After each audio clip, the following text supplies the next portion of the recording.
সকালবেলা মেয়ের টিফিনের জন্য একটু মুসুরির ডাল, গোবিন্দভোগ চাল আর অল্প পরিমাণে একটু সুজি ভিজিয়ে রেখেছিলাম বেশ কিছুক্ষণ। তারপর ওটা মিক্সার জারের মধ্যে একটু ব্লেন্ড করে নিলাম লবণ দিয়ে। ওটাকেই একটু ওই ধোসা টাইপ বানিয়ে দিলাম।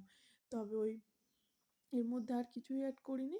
জাস্ট একটু একটা পুর অ্যাড করব, তো সেই কারণে আলুটাকে আগে থেকেই আমি সেদ্ধ করে রেখেছিলাম। আর পুরটা না একটু ওই সাউথ ইন্ডিয়ান স্টাইল করব, তার মানে একটু কারি পাতা, বেশি করে টমেটো। আমার যেটা ফ্লেভারটা, কারি পাতার ফ্লেভারটা খুব ভালো লাগে, আর সঙ্গে আমার মেয়েরও ভালো লাগে। আর এটা ওই ভীষণ সিম্পল তরকারিটা হয় তো, তো সেই কারণে বাচ্চাদের দিতে একদম নাও করা যায় না। এত তো ভালো ওই লেগেছে, টিফিনটা রেডি করে এত আমি ভালো রান্নাঘরে লেগেছে। চলে এলাম। আর তারপর ছোটো মেয়ের সঙ্গে বেশি অনেকটা টাইম কাটিয়ে চলে এলাম রান্নাঘরে। সকালবেলা টিফিনের পরে রান্নাঘরটা একদম অগোছালো হয়ে যায়। আগে ওটাকে গুছিয়ে তারপর সমস্ত আবার কাজ শুরু করি। কারণ আমার বললামই, আমার বাড়ির মধ্যে সবথেকে আমার প্রিয় জায়গা হচ্ছে রান্নাঘর। আর এই রান্নাঘরটা যতক্ষণ না গুছিয়ে সুছিয়ে রাখবো, আমার ততক্ষণ শান্তি হয় না।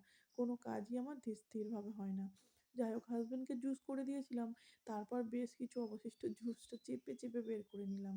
আর যেটা আমি তারপরে খেয়ে নিই আর কি।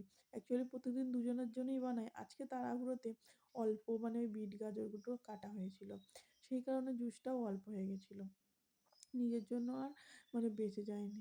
আর এইদিকে আমার রান্নাঘরটা পরিষ্কার হয়ে গেল ঝটপট করে। আর তারপর যাব হচ্ছে ঘরে। তো ঘরের টুকটাক কাজ অনেক বাকি আছে। তো সেইগুলো করব। যেহেতু আমার দুটো ছোট মেয়ে, তো চারিদিকে এটা ওটা তো পড়েই থাকে। সঙ্গে সোফা-টোফা বলুন, সমস্ত কিছু সারাক্ষণই যেন একটা অগোছালো, অগোছালো ভাব। কিন্তু কিছু করার নেই, বাচ্চারা তো করবেই। তো সেই সমস্ত করেই সবসময় তো আমি গোছাতেই থাকি। আর এই ঘরের বিছানাটা শুধুমাত্র যেহেতু মেয়ে পড়াশোনা করে, সেই কারণে অতটা অপরিষ্কার হয় না। আর এইটা আমাদের বেডরুম। তো বেডরুমটা একটু ভালো করে ঝেড়ে পুছে পরিষ্কার করে নিচ্ছি।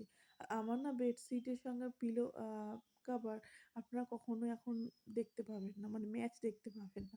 তার কারণ ওই যে সবসময় জল ফেলে দিয়ে জাস্ট বেডশিট চেঞ্জ করতে হচ্ছে। যাই হোক, ঘরের সমস্ত কাজ করে আমি এদিকে রান্নাবান্নাও করে নিয়েছি।